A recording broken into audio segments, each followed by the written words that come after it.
Yaranji, Yaranji, Guinea Bunyang. Yaranji, Yaranji, Nini. Yaranji, Yaranji, Guinea Parande. Yaranji, Yaranji, Nini. Yaranji, Yaranji, Guinea Bunyang. Yaranji, Yaranji, Nini. Yaranji, Yaranji, Guinea Parande. Yaranji, Yaranji, Nini.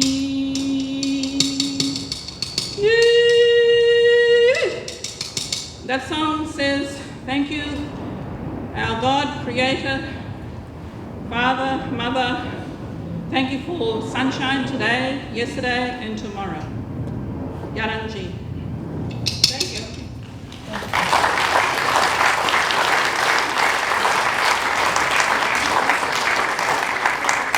That's from the Gadigal Wandal language here in Sydney.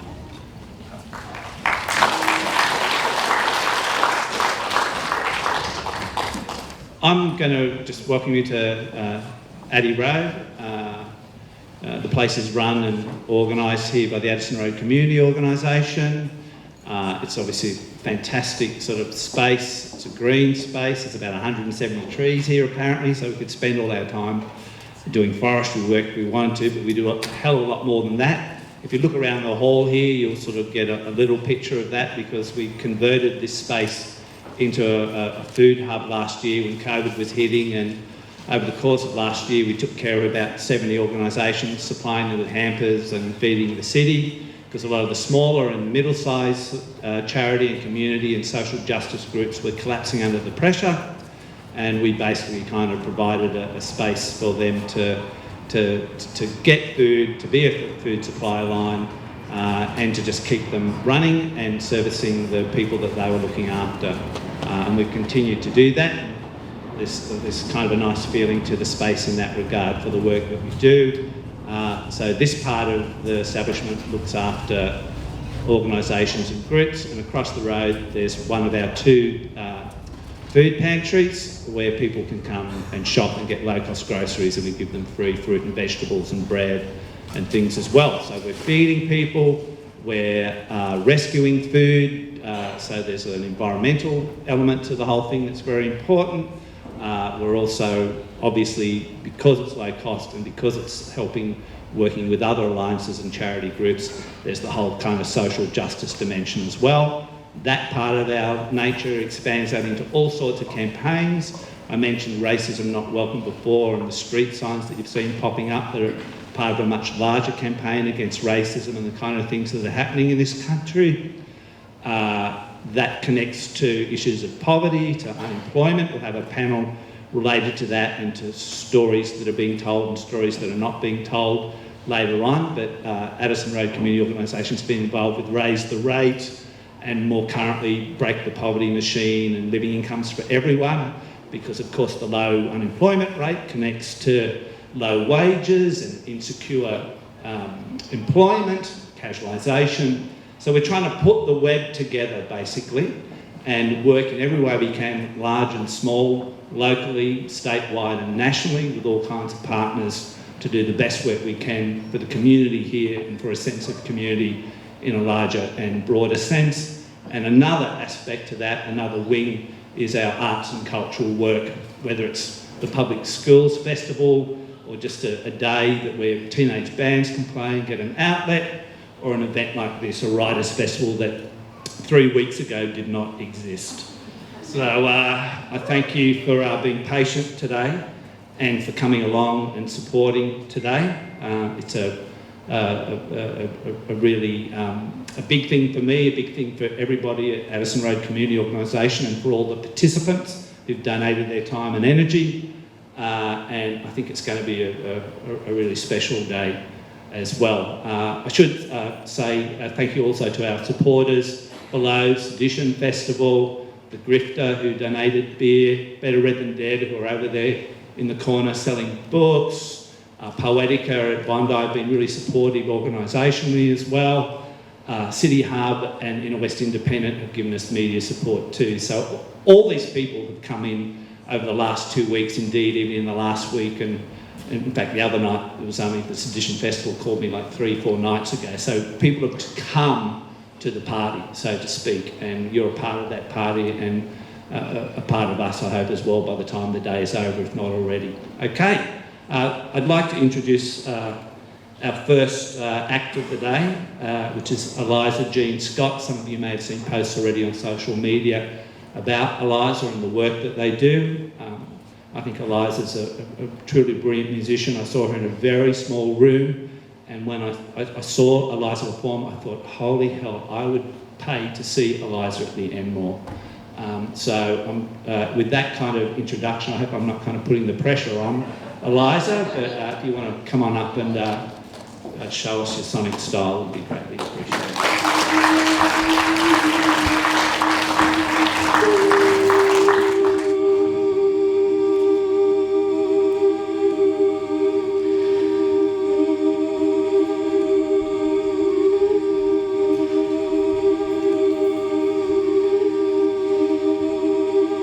Perhaps it's the color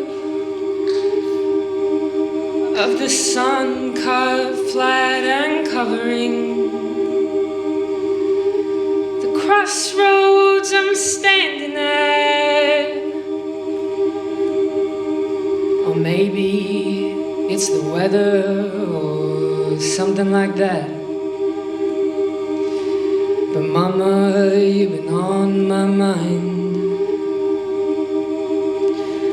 I don't mean the trouble, no, please don't put me down or get upset. I am not pleading, saying I can't forget you. I do not walk the floor bowed down and bend, but yeah, mama, you've been on my mind. They might be hazy, and my eyes, they might be narrow. Where you been, don't bother me. Don't bring me down with sorrow. It don't even matter to me where you're waking up tomorrow. Mama, you've been on my mind. Mama, you've been on my mind. When you wake up in the morning, baby, look inside your mirror. You know I won't be next to you. I won't be near. I'd just be curious to know if you could see yourself as clear as someone who has had you on his mind. Oh, someone who has had you on his mind. Did you know you've been on my mind? Mama, you've been on my mind. Mama, you've been on my mind. Mama, you've been on my mind. Did you know?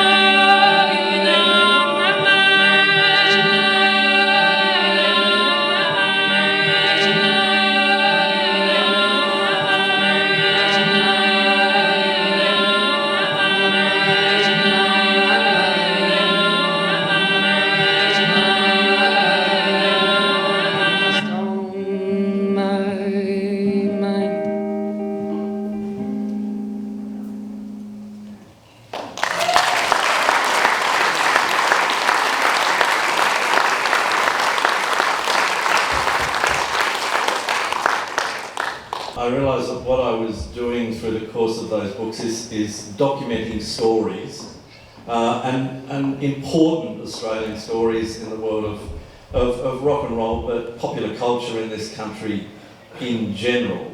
You know, it's a horrible reality that the people die, and in the course of writing most of those books, some very significant characters in the narratives that I was trying to tell left us in some cases before they had the opportunity to talk with me. I'm thinking of a couple of people, and of course we've now lost Michael Gudinski, but a couple of very pivotal figures in his world passed away during the course of me writing that book without us having the opportunity to talk. And those stories, therefore, are lost. They're not going to be recorded. And in the case of the Paul Kelly book, particularly Martin Armiger, who was such an important figure in Paul Kelly's emergence as a musician in Melbourne in the 1970s. Martin left us. So that, I think, seems to be the work that I'm doing at the moment. It's about documenting these stories that, maybe they're not book-length stories, but they are fascinating. I mean, just talking to 60 roadies. I had the best year, one of the best years of my life, just getting to hang with roadies. And that's the one book, I mean, all three of us would say, there is a point in time where you just want the damn thing to be finished. Right? Like, let's just move on. But with roadies was the one book that I just wanted to keep on going. I wanted to meet more roadies. I wanted to talk to more roadies. I wanted to be made to laugh hysterically by roadies. And every time I met another roadie crew member, my sense of awe at their ability and their capacity to do things and solve problems and make massive or small rock and roll shows happen was just, I was gobsmacked on a regular basis. But really, I could prattle on for hours. We've only got about 40 minutes. Really, I think the work that we're doing, the three of us and everyone else working in that area, is capturing part of the narrative of popular culture and popular music in Australia and getting those stories. Because so many times, particularly with roadies, and a lot of the time with people I interviewed for the Paul Kelly book, they said, oh my God, I should write a book. And I went, yeah, you should. I said to about 60 roadies, I said, I shouldn't be writing you a book. I'm a wimp. I can't lift a W bin, let alone, probably even an average keyboard. And I've never wrote it in my life. You have. I'm just coming in from the outside trying to tell you stories. But, until that happens, we keep telling these stories. Wow, it's really interesting to hear you talk, Stuart, because that whole history thing was really important to me as well. And obviously I'm reflecting on Jack's work, particularly with Sorry, because Stevie Wright, at that point, had already kind of fallen into the Shadowlands, and that was where you went to find him. So I assume most people here are familiar with who Stevie Wright is, but he was the singer for the Easy Beats. Obviously, he wrote Edie Parts 1, 2 and 3 that many of us would have grown up with. But I was just interested as to why you wanted to go find him. He was basically living in a caravan on the south coast or something like that, yeah? Yeah, well, I'd preface that by saying I understand that I'm the guy who wrote the most indefensible rock biography, probably, in the view of most people. A lot of people, millions of people haven't read it and have very deliberately not read it. And because of that, the book has a reputation as a slimy hatchet job. Those who did read it and read it carefully, I know, saw that it was an act of love more so than a hatchet job. Stevie Wright was the first person in my life I remember idolising. I discovered him on the cover of Explosive Hits 74. That was Evie was on that, and I just thought he was cool, and that set me on a path to wanting to be a rock star my whole life. That didn't happen. So in the backwater of my failure to be a rock star, I decided to be a rock writer. And a good place to start was with my original hero, who at that point was, after 20 years of heroin addiction, was living in a shack down in Mordue at that time.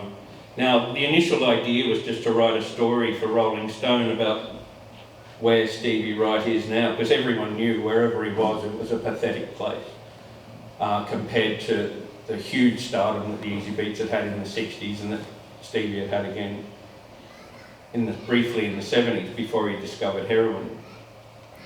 But it ballooned then into a book.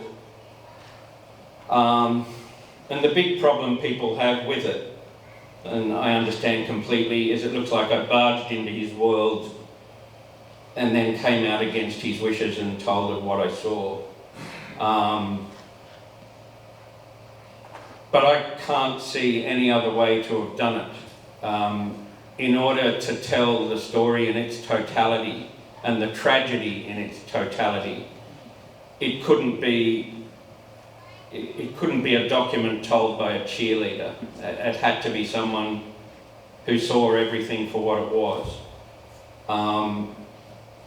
There was also a personal aspect to it. I was in my late 20s at the time, and it's fair to say that our relationship ended badly. You know, we both got stuck into drugs together and got drunk together and misbehaved and disrespected each other.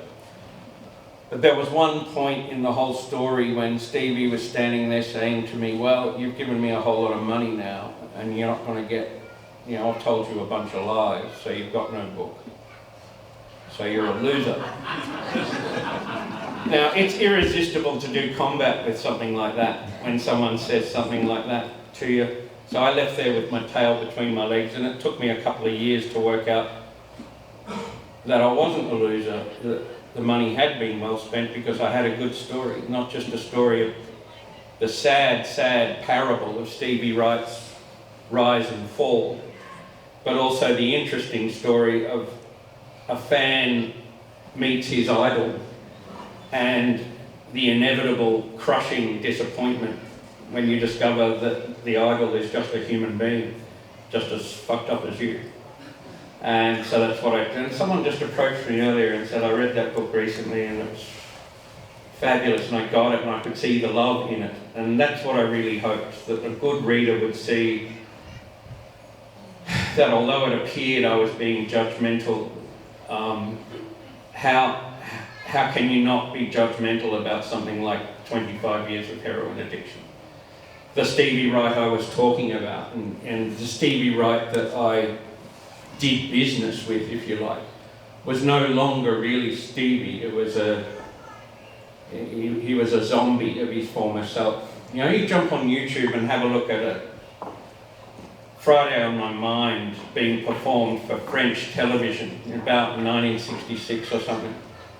And this is in the relatively early days of television, and Stevie's looking, he's winking at the camera. Like, since then I've gotten to experience what it's like to be on television and actually have a camera pointed at you. It's not a difficult place to be. And he was one of the few that was a born performer. He was so confident looking into that camera, he was seducing it. And I thought, this guy was 17, you know, that's remarkable.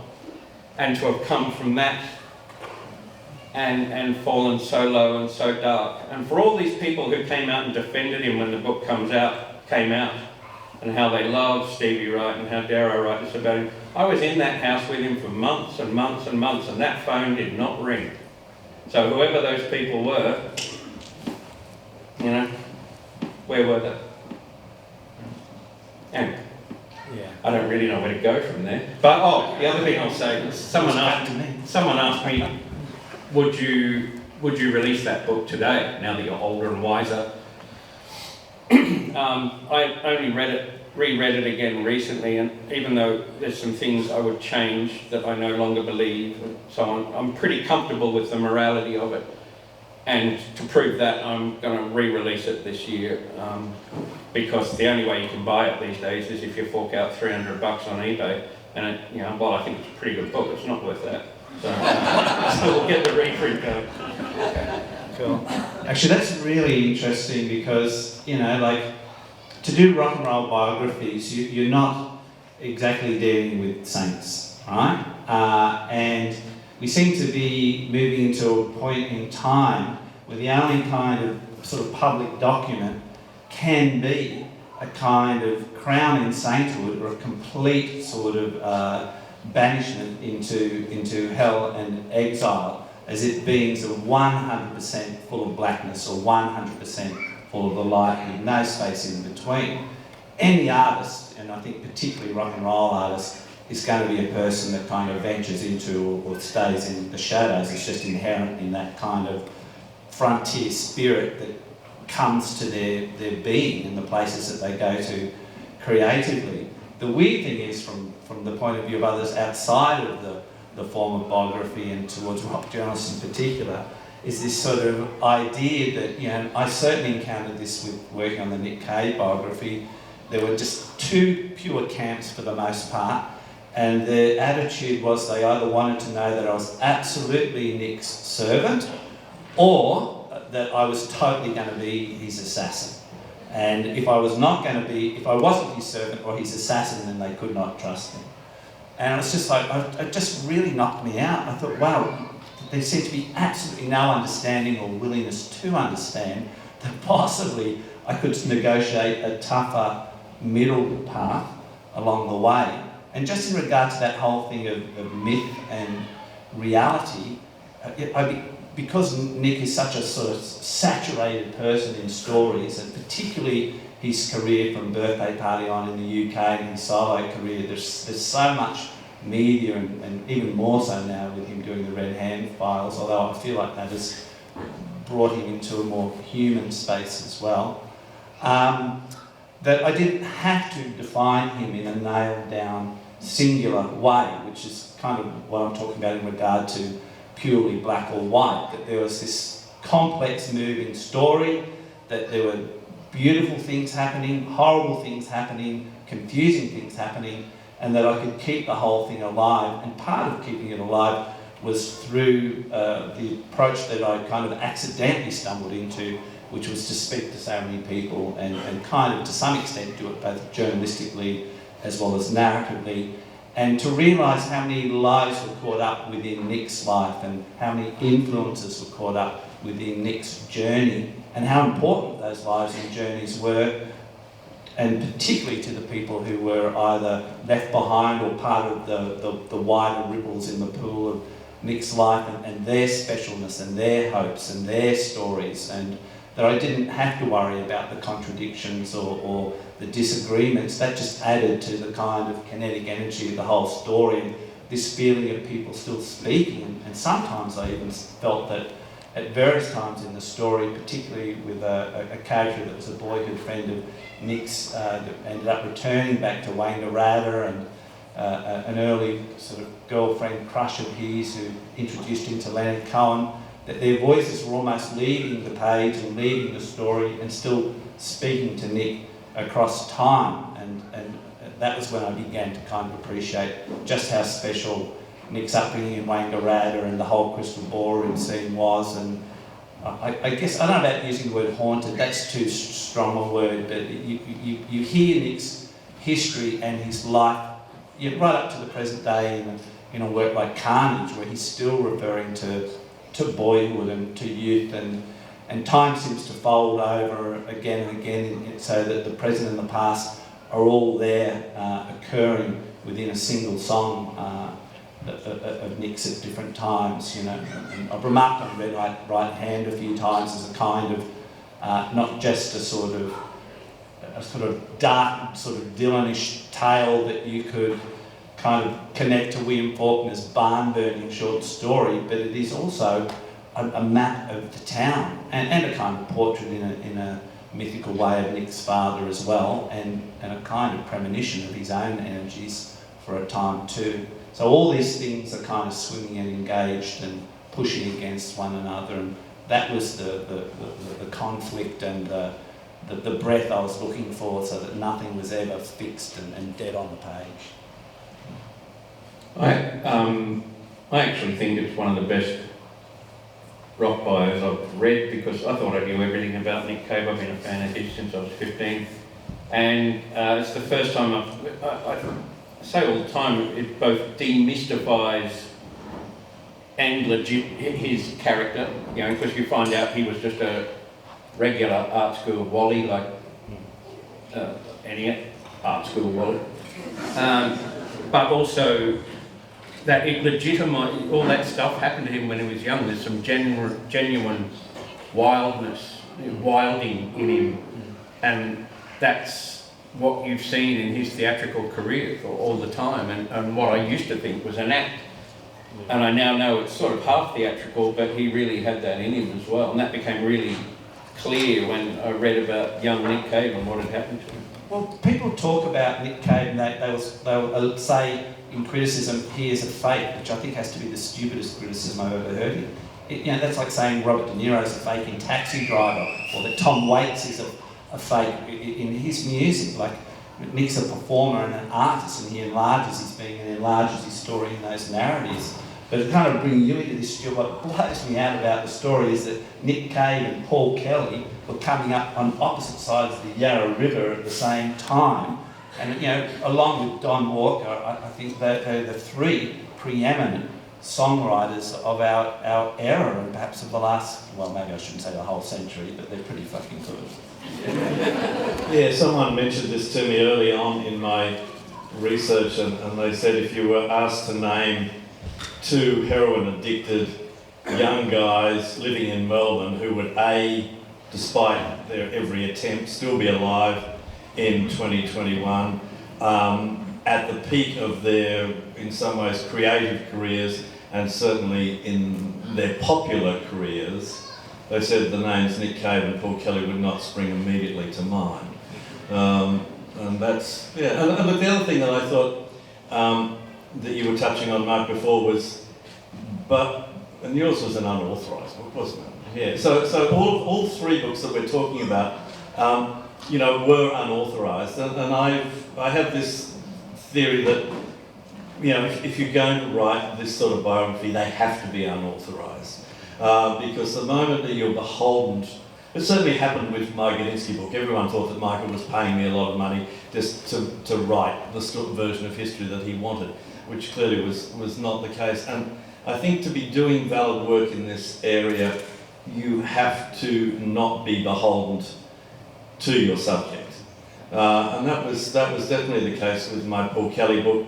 Paul gave his approval to me writing it, which basically meant that he was not going to get in the way, which is what I really, that was all I wanted. The fact that he became kind of involved more than I expected towards the very end, literally in the last 2 months, was never a given. All I had was an agreement from his manager that he would sit for interviews, I think it was plural, at some point in time. And so I had an interesting journey with him at the end, which goes back to what Jack is talking about in his portrayal of Stevie and Nick's and Mark's book about Nick, in that I decided at the very end to offer Paul the opportunity to read my book.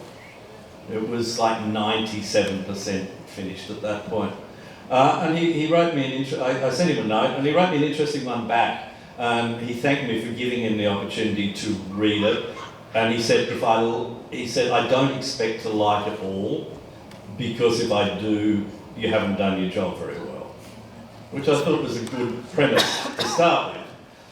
And then I sent it to him, and I was as nervous as all get out. He's got a phenomenal intellect, he's written his own book, and he kept me waiting 5 or 6 days. And I, of course, just wandering around my house, a bit of a daze, going, he hates it, he really hates it. And then it was a Sunday afternoon, and I was sitting at home, and I looked down at my phone, and I saw the initials PK coming up.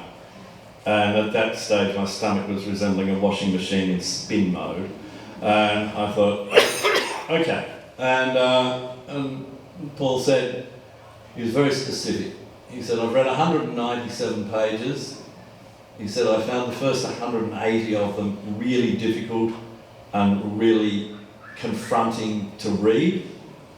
But he said, I don't have a problem with what you've said. And I thought that was really fantastic. And he said, I'll read the rest and I'll get back to you in a few days. And he called back in a few days. He said, look, it's really, really good. I still have a real problem reading the first 180 pages. And then he proceeded to spend quite a bit of time just suggesting little bits and pieces, asking me whether I was right with particular dates. But to his absolute credit, at no point did he ask for anything to be removed. And I'd already self-censored, I think all of us do. We know there's a certain point where you go, this is not in the public interest. I happen to be a huge fan of Jack's book, by the way. I love Sorry. And That's one.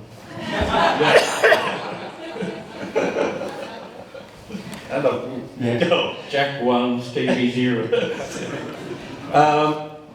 Hang on, I lost my train of thought with that. But no, look, what I was saying was I had self-censored, but there were some things, and there are some things in my book that I knew I wasn't going to fight very hard with Paul if he asked for them to be removed. There are a couple of scenes which I think are pertinent to the narrative and the story that I want to tell that are quite harrowing, and I would imagine would be quite tough for him as the subject to revisit. But as I said, to his credit, at no point did he say, can you take out this particular section or this particular reference?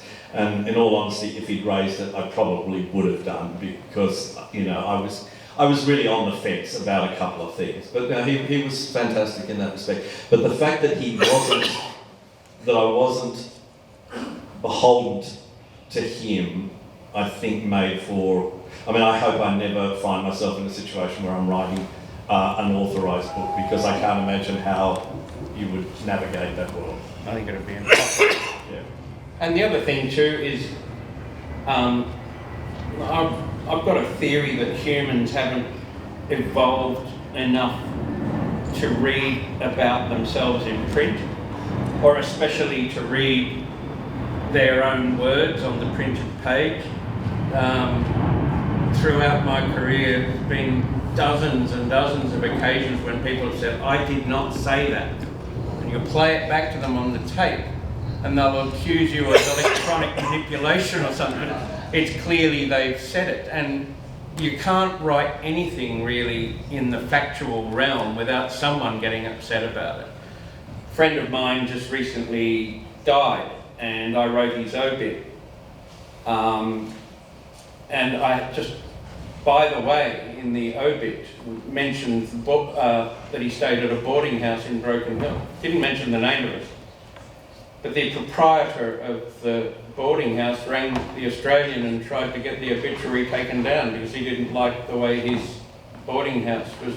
You know, how could you look at an obituary of a dead person with friends left behind and family bereft and think, oh, I need them to alter this about them. Oh, I'm not happy with that.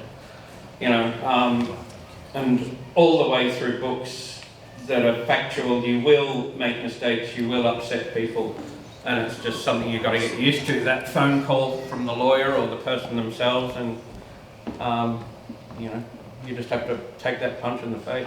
My publisher once said to me years and years ago, he said, it's never the main characters that sue. Yeah. He said, it's always the footnotes. He said, they'll come after you because they're the ones that didn't get enough credit in the book. I had in fact, my experience with that was when my Michael Gudinski book came out. Everyone was pretty good about it. I don't think he's here, so I will name him, except for Ostentatious. And he waged war on me because he had one line in my book where I described him as a one-hit wonder. And I kept going, which bit of that sentence did I get wrong? But it is true, you know, like one of the concerns I had with the biography with Nick is that I spoke to a lot of people that were not famous, but had a very important role in Nick's life, particularly growing up. And, you know, you do have to be concerned with that sort of ethical issue of collateral damage.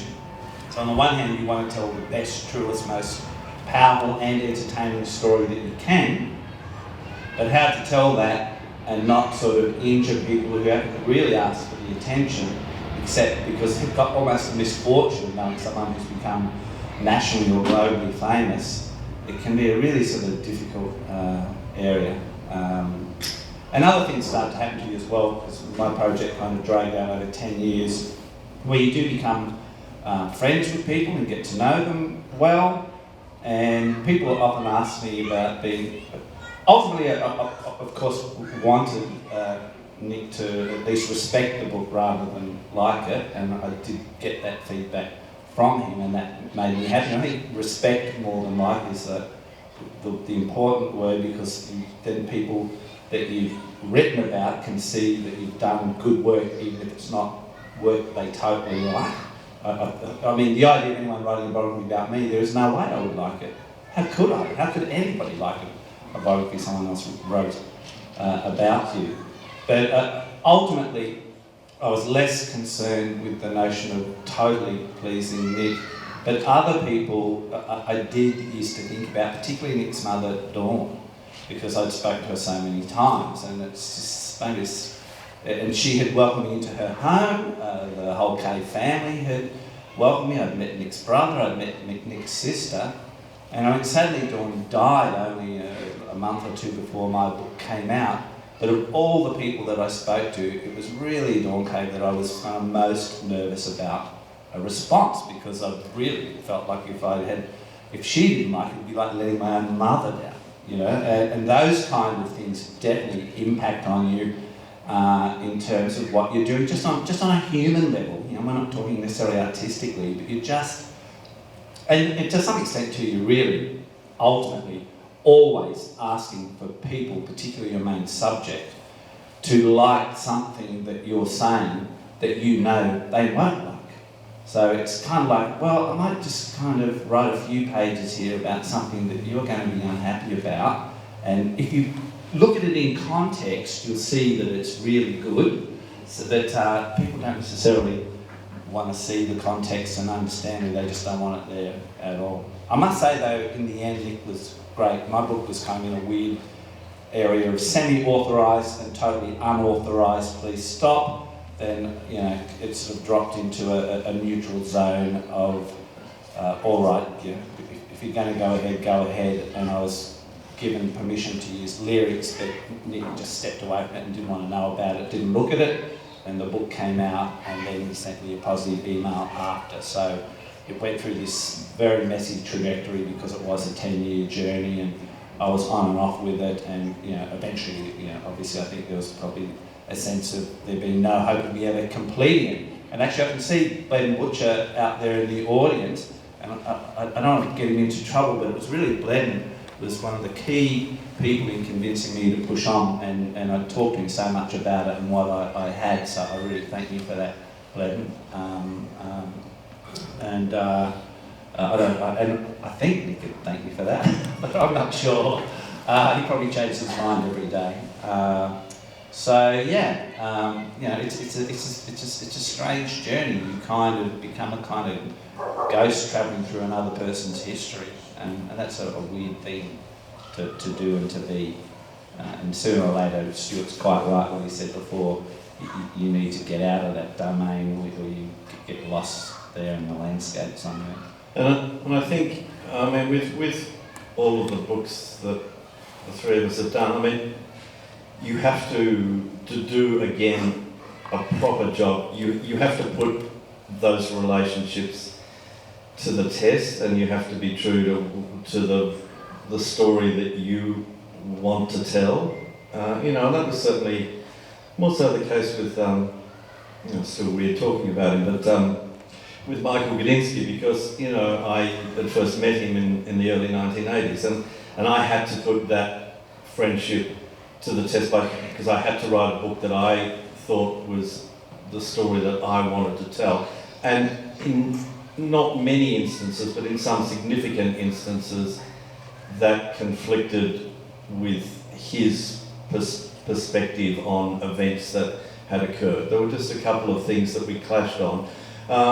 But our friendship survived that. And I think at the end of the day, he respected the fact that I had told the story that I wanted to tell, and that I hadn't whitewashed any events at all. And of course I was comfortable and in the end very, very, very happy that we continued a friendship, you know, despite having to go up against his version of history on a couple of occasions.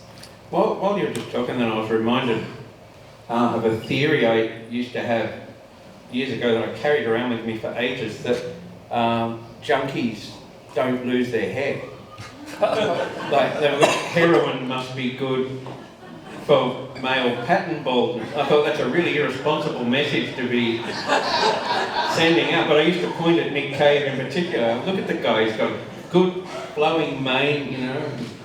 I couldn't find an example of someone who was, well, finally, I was on the cusp of writing letters to Lancet and everything, asking them to get professors onto this. And then somebody pointed out what I should have realised much earlier, is that most junkies die before the age of 30 anyway. So, oh, that's right.